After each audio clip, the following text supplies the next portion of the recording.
Hello friends, ഇന്നത്തെ എപ്പിസോഡിൽ അർച്ചനയുമായി ഷോപ്പിങ്ങിന് പോകുന്ന ഗോകുലിനെ എങ്ങനെയെങ്കിലും ഒഴിവാക്കണമെന്ന ലക്ഷ്യം മാത്രമായിരുന്നു അർച്ചനയുടെ മനസ്സിൽ. ഗോകുൽ അർച്ചനയുടെ കൂടെ ഗൗരിമോൾക്കുള്ള സാധനങ്ങൾ മേടിക്കാൻ താനും വരാമെന്ന് പറഞ്ഞ് നിർബന്ധപൂർവ്വം അർച്ചനയും കൂട്ടി ഷോപ്പിംഗ് മാളിലേക്ക് എത്തി. അവിടെ ഇറങ്ങിയതിനു ശേഷം അർച്ചന നേരെ ഷോപ്പിലേക്ക് കയറാൻ തുടങ്ങുമ്പോൾ കാറിൽ നിന്ന് ഗോകുലം പുറത്തേക്ക് ഇറങ്ങി തന്റെ കൂടെ വരുന്ന കാഴ്ച കണ്ടതോടെ അർച്ചനയ്ക്ക് വല്ലാത്ത ടെൻഷനായി. ദൈവമേ, ഗോകുലും കൂടെ വന്നാൽ ആകെ പ്രശ്നമാവുമല്ലോ എന്നതായിരുന്നു അർച്ചനയുടെ മനസ്സിലെ ആശങ്ക. ഇതിനിടയിൽ കാറിൽ യാത്ര ചെയ്തുകൊണ്ടിരിക്കുമ്പോൾ അർച്ചനയുടെ ഫോണിലേക്ക് ഒരു കോൾ വരികയും ചെയ്തു. അർച്ചന ഫോൺ നോക്കിയിട്ട് കോൾ അറ്റൻഡ് ചെയ്യാതിരുന്നപ്പോ ഗൂഗിൾ ചോദിച്ചു, എന്താടോ താൻ കോൾ എടുക്കാത്തത്, ആരോ വിളിക്കുന്നുണ്ടല്ലോ എന്ന് പറഞ്ഞപ്പോ അത് അറിയത്തില്ലാത്ത നമ്പരാ, സേവ് ചെയ്തിട്ടില്ല, ഏതോ റോങ് നമ്പർ എന്തോ ആണ്, അതുകൊണ്ടാ എന്ന് പറഞ്ഞ് അത് സൈലന്റ് മോഡിലാക്കി ഫോൺ മാറ്റി വെക്കുകയായിരുന്നു അർച്ചന. അതുകൊണ്ട് തന്നെ അവിടെ ഷോപ്പിൽ ഇറങ്ങിയിട്ടും അർച്ചന വല്ലാതെ അസ്വസ്ഥയായിരുന്നു. അപ്പോഴാണ് ഗോകുൽ കൂടി തന്റെ കൂടെ വരുന്നു എന്ന് കണ്ടപ്പോ അർച്ചന ഗോകുലിനോട് ചോദിച്ചു, അല്ല ഗോകുൽ എന്തിനാ വരുന്നത്, ഗോകുൽ കോടതിയിലേക്ക് പോയിക്കോ, ഇത് ഞാൻ തന്നെ എടുത്തോളാം എന്ന് പറഞ്ഞപ്പോ ഗോകുൽ പറഞ്ഞു, എടോ അത് വേണ്ട, മോൾക്ക് വേണ്ടി സെലക്ട് ചെയ്യാനല്ലേ ഞാനും വരാം, മോൾക്കുള്ള സാധനങ്ങൾ മേടിക്കുന്നതിൽ എനിക്കും കൂടെ വന്ന് സെലക്ട് ചെയ്യാലോ എന്ന് പറഞ്ഞപ്പോ ഗോകുലിനോട് അർച്ചന പറഞ്ഞു, അതെ, മോൾക്ക് സാധനങ്ങൾ എടുക്കുമ്പോ അത് എത്ര നോക്കിയാലും എനിക്ക് മതിയാവില്ല, അതുകൊണ്ട് ഓരോന്നും വളരെ നന്നായിട്ട് നോക്കിയിട്ട് വേണം എനിക്ക് സെലക്ട് ചെയ്യാൻ. മാത്രമല്ല, ഏറ്റവും ബെറ്റർ ആയിട്ടുള്ളത് മോൾക്ക് വാങ്ങിച്ചു കൊടുക്കണം എന്നാണല്ലോ എന്റെ ആഗ്രഹം. പിന്നെ അവൾക്കും ഏതെങ്കിലുമൊക്കെ വാങ്ങിച്ചുകൊണ്ട് ചെന്നാലൊന്നും അതൊന്നും ഇഷ്ടപ്പെടത്തുമില്ല, അതാ പ്രശ്നം. അതുകൊണ്ട് ഗൂഗിള് തൽക്കാലം കോടതിയിലേക്ക് പോയിക്കോ. ഇപ്പോ എന്റെ കൂടെ ഗൂഗിള് വന്ന് നിന്ന് കഴിഞ്ഞാൽ എനിക്ക് അതിൽ നിന്ന് നല്ലത് സെലക്ട് ചെയ്യാൻ തന്നെ കഴിഞ്ഞെന്ന് വരില്ല. കാരണം ഗൂഗിളിന്റെ സമയം ഞാൻ കളയുന്നു എന്നൊരു ടെൻഷനും ഗൂഗിളിന് കോടതിയിൽ പോകേണ്ട സമയം വൈകുന്നു എന്നൊരു ആശങ്കയൊക്കെ എന്റെ മനസ്സിലുള്ളത് കൊണ്ട് എനിക്ക് ശരിക്കും സെലക്ട് ചെയ്യാൻ പോലും കഴിഞ്ഞെന്ന് വരില്ല. അതുകൊണ്ടാ ഗൂഗിൾ, എനിക്ക് വല്ലാത്ത ടെൻഷൻ ഉണ്ടാവും. എന്റെ മനസ്സിന് ഇപ്പൊ തന്നെ വല്ലാത്ത ടെൻഷനായി. ഗൂഗിളിന്റെ ജോലി സമയം ഞാനായിട്ട് കളയുകയാണല്ലോ എന്ന ആ ഒരു ടെൻഷനാണ് എന്നെ അലട്ടുന്നതെന്ന് അർച്ചന പറഞ്ഞപ്പോഴേക്കും ഗൂഗിൾ പറഞ്ഞു, ഓ ശരി, ഇതിപ്പോ ഞാൻ വന്നിട്ട് തനിക്ക് അങ്ങനെ ഒരു ടെൻഷൻ കൂടണ്ട, ശരി ഞാനെന്നാ പൊയ്ക്കോളാം എന്ന് പറഞ്ഞ് ഗൂഗിൾ വേഗം വണ്ടിയിൽ കയറി അവിടെ നിന്ന് പുറപ്പെട്ടു. ഗൂഗിൾ പോയെന്ന് ഉറപ്പായപ്പോഴേക്കും അർച്ചനയ്ക്ക് ആശ്വാസമായി. എന്തായാലും തൽക്കാലത്തേക്കാണെങ്കിലും ഗൂഗിൾ പോയല്ലോ എന്നൊരു സമാധാനത്തിൽ വേഗം തന്നെ അർച്ചന അതുവഴി വന്ന ഒരു ഓട്ടോക്കാരന് നേരെ കൈ കാണിച്ചു. അങ്ങനെ ഓട്ടോയിൽ കയറി അർച്ചന അവിടെ നിന്ന് പുറപ്പെട്ടു. ഈ സമയത്ത് ആതിര നേരെ കൃത്യമായി ആ ആ, കനകാംബരം പറഞ്ഞ ഹോട്ടലിലേക്ക് എത്തുകയും കനകാംബരൻ പറഞ്ഞിരുന്ന 201 നമ്പർ റൂമിലേക്ക് ആതിര എത്തിച്ചേർന്നു. കോളിംഗ് ബെൽ അടിച്ചതും വാതിൽ തുറന്ന കനകാംബരൻ ആതിരയെ നോക്കി ഒന്ന് പുഞ്ചിരിച്ചു. അകത്തേക്ക് കൂട്ടിക്കൊണ്ടു പോയതും ആതിര വല്ലാത്ത ടെൻഷനിലായിരുന്നു. അകത്തേക്ക് കയറി ആതിരയോട് അവിടെ ഇരിക്കാനായിട്ട് കനകാംബരൻ ആവശ്യപ്പെട്ടു. വേണ്ട എന്ന് പറഞ്ഞ് ആതിര അങ്ങനെ നിൽക്കുമ്പോൾ, ദയവേത് എന്റെ ഫോട്ടോസും വീഡിയോസും ഒന്നും മറ്റ് സോഷ്യൽ മീഡിയയിലൊന്നും അപ്ലോഡ് ചെയ്യരുത് എന്നതായിരുന്നു ആതിരയുടെ ആവശ്യം. അതൊന്നും ചെയ്യില്ല, മോളിവിടെ ഇരിക്കേ.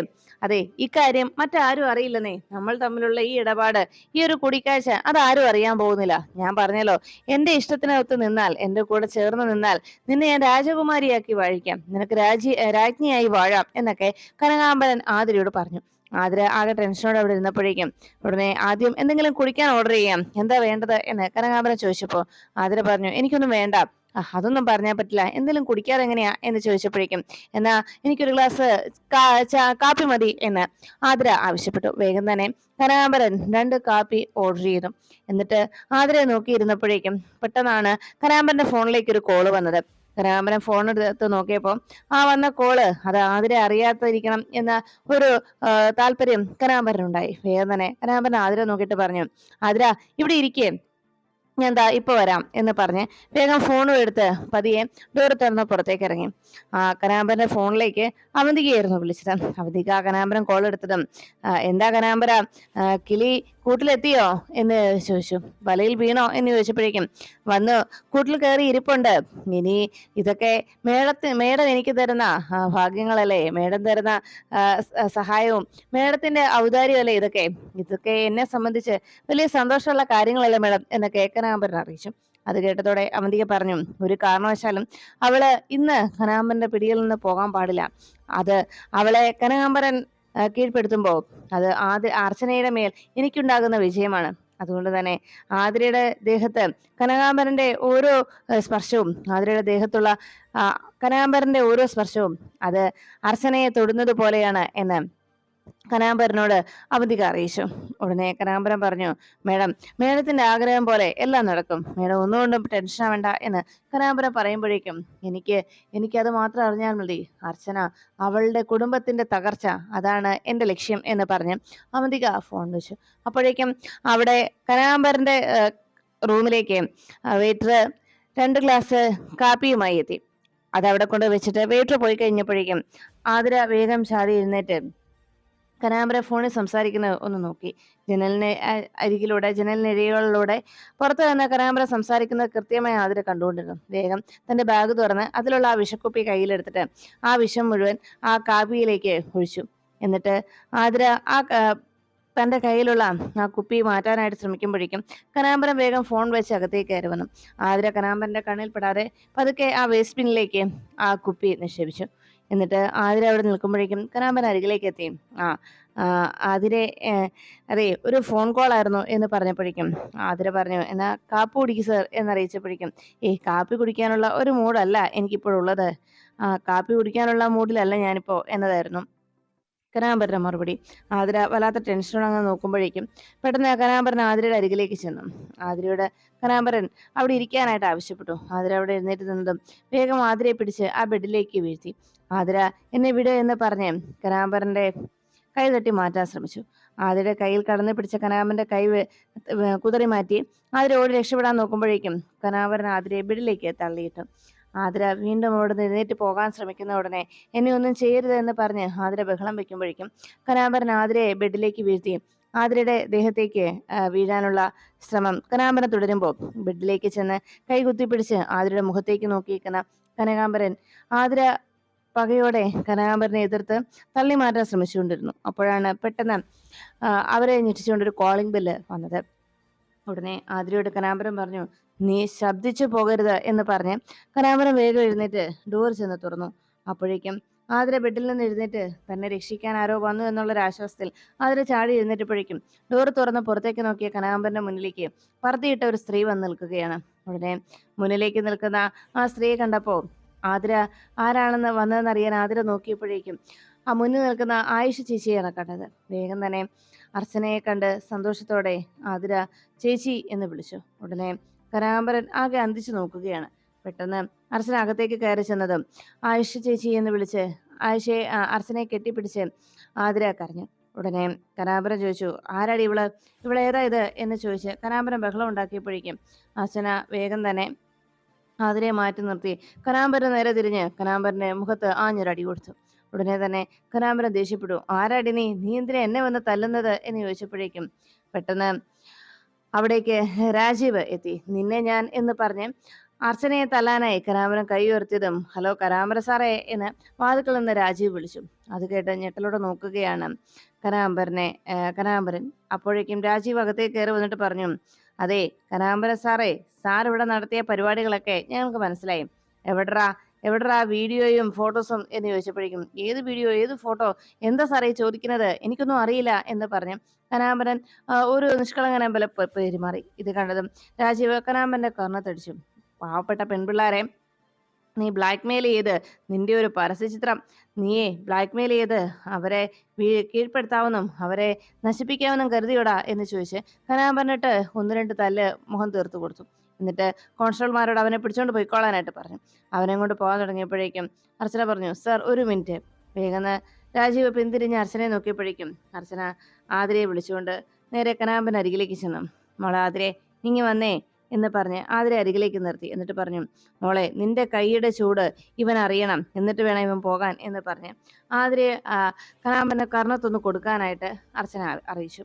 ഉടനെ തന്നെ ആതിര കനാമ്പന്റെ കരണം തീർത്ത് ഒരടി കൊടുത്തു. ഇനി ബാക്കിയുള്ളത് നിനക്ക് ഞങ്ങൾ സ്റ്റേഷനിൽ വന്നിട്ട് തരാവടാ എന്ന് പറഞ്ഞ് കനാമ്പനെ കൊണ്ടുപോയിക്കോളാൻ രാജീവിനോട് അറിയിച്ചു. എന്നിട്ട് രാജീവ് അർച്ചനയും ആതിരയെ നോക്കിയിട്ട് പറഞ്ഞു, കൃത്യസമയത്ത് ഇങ്ങനെ ഒരു ഇൻഫർമേഷൻ കിട്ടിയത് കൊണ്ടാണ് കുട്ടി രക്ഷപ്പെട്ടത് എന്ന് പറഞ്ഞ് ഇവനെ ഞങ്ങൾക്ക് പിടികൂടാൻ സാധിച്ചതെന്ന് പറഞ്ഞ് രാജീവ് കനാമ്പനെയും കൂട്ടിക്കൊണ്ട് അവിടെ നിന്ന് പോകുന്നു. അർച്ചന ആതിരയെ ചേർത്ത് പിടിച്ച് സമാധാനിപ്പിക്കുമ്പോൾ ആതിര പറഞ്ഞു, സത്യത്തിൽ ഞാൻ ഇങ്ങനെ രക്ഷപ്പെടുമെന്ന് ഒരിക്കലും കരുതിയില്ലേ ചേച്ചി എന്ന് പറഞ്ഞ് ആതിര ആയിഷയെ കെട്ടിപ്പിടിച്ച് കരയുകയാണ്. മോള് പേടിക്കണ്ട എന്ന് പറഞ്ഞ് ആയിഷയെ അർച്ചന സമാധാനിപ്പിച്ചു. അപ്പോഴാണ് മൂർത്തി അവന്തികയുടെ വീട്ടിലേക്ക് ഓടിയെത്തിയത്. അവന്തിക എന്താ മൂർത്തി എന്താ എന്ന് ചോദിച്ച് വേഗം താഴേക്ക് ഇറങ്ങി ചെന്നത് മൂർത്തി പറഞ്ഞു, മേഡം അത് ആ കനാമ്പറിനുണ്ടല്ലോ, അവനെ പോലീസ് അറസ്റ്റ് ചെയ്തു. ഏതാണെന്നറിയാവോ? രാജീവാണ് അറസ്റ്റ് ചെയ്തത്. കൃത്യസമയത്ത് അവിടെ ഏതോ ഒരു പർദ്ദയിട്ട ഒരു സ്ത്രീ ചെന്നു. ആ സ്ത്രീയാണ് കൊടുങ്കാറ്റ് പോലെ അവിടേക്ക് എത്തിയത്. അവരാണ് ഈ പ്രശ്നങ്ങളെല്ലാം ഉണ്ടാക്കിയത്. അവരാണ് കനാമ്പറിനെ പിടികൂടുകയും മേഡത്തിന്റെ പദ്ധതികളൊക്കെ ഇല്ലാതാക്കുകയും ചെയ്തത് എന്ന് പറഞ്ഞു. ഇത് കേട്ടപ്പോഴേക്കും അവന്തിക ആകെ ടെൻഷനിലായി. മേഡം, ഇനി ആകെ ഒരു ടെൻഷൻ എന്തെന്ന് പറഞ്ഞാൽ ആ കനകാംബരം ഉള്ള സത്യങ്ങളൊക്കെ വിളിച്ചു പറയുമോ? ഇതിന് പിന്നിൽ മേഡം ആണെന്നുള്ള കാര്യം അവൻ വിളിച്ചു പറയുവോ എന്ന് ചോദിച്ചപ്പോഴേക്കും അവന്തിക പറഞ്ഞു, ഇല്ല, കനാമ്പനെ നമുക്ക് വിശ്വസിക്കാം. അപ്പോഴേക്കും മൂർത്തി പറഞ്ഞു, അതല്ല, ആ രാജുവിന്റെ കയ്യിലാ പെട്ടിരിക്കുന്നത്. അതുകൊണ്ട് അയാളുടെ സ്വഭാവം അറിയാവല്ലോ. ഇനിയിപ്പോ ഒരുപക്ഷെ അവനെ കൊണ്ട് എന്തെങ്കിലും പറയിച്ചാലോ മേഡം? അവൻ മേഡത്തിന്റെ പേര് പറഞ്ഞാലോ കുഴപ്പമാവോ മേഡം എന്ന് ചോദിച്ചപ്പോഴേക്കും അവന്തിക്കും വല്ലാത്ത ടെൻഷനായി. ഇനി ഒരു പക്ഷേ ആ കനകാംബരന്റെ നാവിൽ നിന്ന് തന്റെ പേര് പുറത്തു വന്നാൽ ഉണ്ടാക്കാൻ പോകുന്ന ഭവിഷ്യത്തോർത്ത് അവന്തിക വല്ലാത്ത ടെൻഷനോടുകൂടി മൂർത്തിയോട് ചോദിച്ചു, മൂർത്തി, ഇനി എന്തെങ്കിലും കുഴപ്പത്തിൽ ചെന്ന് പെടുവോടോ എന്ന് ചോദിച്ചപ്പോഴേക്കും അവന്തികയോട് മൂർത്തി പറഞ്ഞു, മേഡം, നമുക്ക് നോക്കാം. എന്തായാലും മേഡത്തിന്റെ പേര് ഒരു കാരണവശാലും അവൻ പറയാൻ പാടില്ല. അതാണ് നമ്മൾ നോക്കേണ്ടത്. ഉടനെ തന്നെ എന്തെങ്കിലും ചെയ്തേ പറ്റൂ എന്ന് മൂർത്തിയും അവന്തികയും തമ്മിൽ തീരുമാനിച്ചു. അപ്പോഴാണ് കനാമ്പരനുമായി നേരെ സ്റ്റേഷനിലേക്ക് രാജീവും സംഘവും എത്തിയത്. കനകാംബരനെ എടുത്ത് ശരിക്കും പെരുമാറുകയാണ് രാജീവ്. ഉടനെ രാജീവ് പറഞ്ഞു, എടാ, എവിടെയാടാ, ആർക്കൊക്കെയാടാ നീ ആ പെൺകുട്ടിയുടെ പ്രൈവറ്റ് ഫോട്ടോസ് നീ സെൻഡ് ചെയ്തത് പറയടാ എന്ന് ചോദിച്ചപ്പോഴേക്കും ഉടനെ ദേഷ്യത്തോടെ കനകാംബരന് നേരെയുള്ള രാജീവന്റെ പെരുമാറ്റം കണ്ടപ്പോ കനകാംബരൻ പറഞ്ഞു, അയ്യോ സാറേ, അത് ഞാൻ ആർക്കും ഷെയർ ചെയ്തിട്ടില്ല. അതെന്റെ ലാപ്പിലുണ്ട്, അത് ഭദ്രമായിട്ട് എന്ന് പറഞ്ഞു. നിന്റെ ലാപ്പ് മാത്രമല്ല, നിന്റെ ഓഫീസും സ്ഥാപനവും മുഴുവൻ ഞങ്ങൾ പോലീസ് റെഡി ചെയ്ത് കഴിഞ്ഞതാ. നിന്റെ ലാപ്പും പിന്നെ നീ ആ സ്ഥാപനത്തിൽ വാങ്ങിച്ചു വെച്ചിരിക്കുന്ന പാപം അത്താഴ പട്ടിണിക്കാരായ ദിവസം അവരവരുടെ അന്നത്തെ ദിവസം കഴിഞ്ഞു കൂടുന്നതിന് വേണ്ടി കഷ്ടപ്പെടുന്ന പാവം ഓട്ടോ ഡ്രൈവർമാരുടെ പോലും അവരുടെ വണ്ടിയുടെ RC ബുക്കും അതുപോലെയുള്ള അവരുടെ വീടിന്റെ ആധാരങ്ങളും ഒക്കെ നീ നിന്റെ ലോക്കറിൽ സുരക്ഷിതമായി വെച്ചിരുന്നില്ലേ? അതുവരെ ഞങ്ങള് പൊക്കിയെടുത്തിട്ടുണ്ടടാ.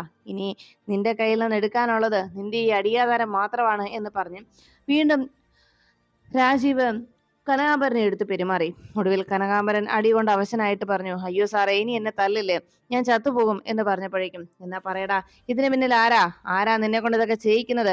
അതാ എനിക്ക് അറിയേണ്ടത് എന്ന് പറഞ്ഞപ്പോ, സാർ ഒരു അബദ്ധം പറ്റിയതാ എന്ന് പറഞ്ഞ് കനകാംബരൻ രക്ഷപ്പെടാൻ തുടങ്ങിയപ്പോഴേക്കും വീണ്ടും കനകാംബരനിട്ട് തുടരെ രാജീവ് തല്ലുകൊടുത്തു. ഒടുവിൽ കനകാംബരൻ അടി ഇനി സഹിക്കില്ല എന്ന് ഉറപ്പായപ്പോ കനകാംബരൻ പറഞ്ഞു, ഞാൻ പറയാം സാറേ. അങ്ങനെ കനകാംബരന്റെ നാവിൽ നിന്ന് അവന്തികയുടെ പേര് രാജീവിന്റെ കാതുകളിലേക്ക് എത്തി. ഈ സമയത്ത് ആതിരയുമായി നേരെ അർച്ചന വൃന്ദാവനത്തിലേക്ക് എത്തുകയായിരുന്നു. അവിടെ വന്നതും ആതിരയെ കാറിൽ നിന്ന് ഇറക്കിയിട്ട് അർച്ചന, മോള് വീട്ടിലേക്ക് പൊയ്ക്കോ എന്ന് പറഞ്ഞു. മുറ്റത്ത് വന്ന് നിന്നിട്ട്, ആയിഷ ചേച്ചി വീട്ടിലേക്ക് കയറി വരുന്നില്ലേ? എനിക്ക് വല്ലാത്ത ടെൻഷനുണ്ട്. വീട്ടിലെല്ലാവരും എന്തെങ്കിലും അറിഞ്ഞിട്ടുണ്ടോ, എന്തെങ്കിലും അറിയുമോ എന്നൊക്കെ ഒരു ടെൻഷൻ എന്റെ മനസ്സിനെ അലട്ടുന്നുണ്ട് ചേച്ചി എന്ന് ആശങ്കയോടെ ആതിരെ അറിയിച്ചു. എല്ലാം കേട്ടതോടെ അർച്ചന പറഞ്ഞു, മോൾ അതൊന്നും ഓർത്ത് പേടിക്കണ്ട. ഇന്ന് നടന്ന സംഭവങ്ങളൊന്നും ഇവിടെ ആരും അറിഞ്ഞിട്ടില്ല, അറിയാനും പോകുന്നില്ല. ഇനി മോളായിട്ട് ഇക്കാര്യം ആരെയും അറിയിക്കുകയും വേണ്ട. എന്തായാലും ഇങ്ങനെയൊന്നും സംഭവിച്ചിട്ടില്ല, അതാണ് മോളുടെ മനസ്സിലുണ്ടാവേണ്ടത്. അവിടെ വെച്ച് ഇന്നത്തെ ദിവസം ഇത്തരത്തിലൊന്നും തന്നെ ഉണ്ടായിട്ടില്ല. വേറൊന്നും മോൾ ആലോചിക്കണ്ട, മോള് ധൈര്യമായിട്ട് പൊയ്ക്കോ. എനിക്ക് കുറച്ച് ധൃതിയുണ്ട്, അതുകൊണ്ടാ ഞാൻ പിന്നീട് വരാം എന്ന് പറഞ്ഞ് അച്ഛനെ പോകാൻ തുടങ്ങുമ്പോഴേക്കും ആതിര കാറിൽ നിന്നിറങ്ങി വീണ്ടും അർച്ചനയുടെ അരികിലേക്ക് വന്നു നിന്നു.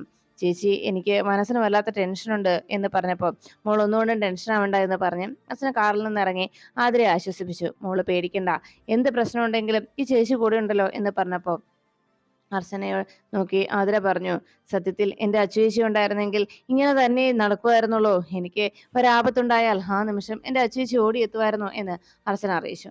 എല്ലാം കേട്ട് കഴിഞ്ഞതും അർച്ചനയോട് സമാധാനിപ്പിച്ച് ആതിരെ സമാധാനിപ്പിച്ച് അർച്ചന വീട്ടിലേക്ക് പോയിക്കൊള്ളാനായിട്ട് പറഞ്ഞു. സ്റ്റെപ്പ് കയറി വീണ്ടും അർച്ചനയെ ഒന്നുകൂടെ പിന്തിരിഞ്ഞ് നോക്കുകയായിരുന്നു ആതിര. അപ്പോഴേക്കും ആതിര മനസ്സിൽ പറഞ്ഞു, എൻ്റെ എൻ്റെ അച്ചുവേച്ചി ഉണ്ടായിരുന്നെങ്കിലും ഇങ്ങനെ തന്നെ നടക്കുള്ളൂ. അമ്മ പറഞ്ഞത് ഒരു പക്ഷെ ശരിയായിരിക്കും. എൻ്റെ അച്ചുവേച്ചി മരിച്ചിട്ടുണ്ടെങ്കിൽ അച്ചുവേച്ചിയുടെ ആത്മാവായിരിക്കാം ഇതൊക്കെ ചെയ്യുന്നത്. എൻ്റെ അച്ചുവേച്ചിയുടെ രണ്ടാം ജന്മമാണ് ആയിഷ ചേച്ചിയായി എൻ്റെ മുന്നിൽ വന്ന് നിൽക്കുന്നതെന്ന് ആയിഷയെ നോക്കി സന്തോഷത്തോടു കൂടി തൻ്റെ ചേച്ചിയുടെ സാന്നിധ്യം, ചേച്ചിയുടെ സ്നേഹം താൻ തിരിച്ചറിയുന്നുണ്ട് എന്നുള്ള ആ കരുതലും സ്നേഹവും മനസ്സിലാക്കിക്കൊണ്ട് ആതിര വീടിന്റെ പടി കയറി അകത്തേക്ക് പോകുമ്പോൾ അർച്ചന മനസ്സിൽ ചില കാര്യങ്ങൾ തീരുമാനിച്ചുറപ്പിച്ച് അവിടെ നിന്ന് നേരെ രാജീവിന്റെ അരികിലേക്ക്, പോലീസ് സ്റ്റേഷനിലേക്ക് അർച്ചന പോകുന്നു.